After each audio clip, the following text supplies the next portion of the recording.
Point. We're in Venice, Florida, and one of our friendly customers notified us that one of our motors that we built 24 years ago is here, and I happen to be here on vacation, and here it is. Motor built, remanufactured by Outboard Exchange in 1999, still running well.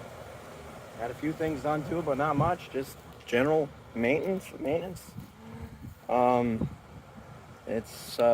I'd say it's about a 1982 70 horsepower, 75 horsepower, remanufactured in 1999 on a nice Cobia that the customer, our friend Arnie, his father bought in 1979. So, the person who keeps the stuff.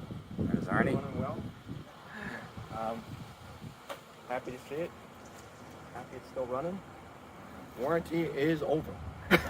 After 25 years, that's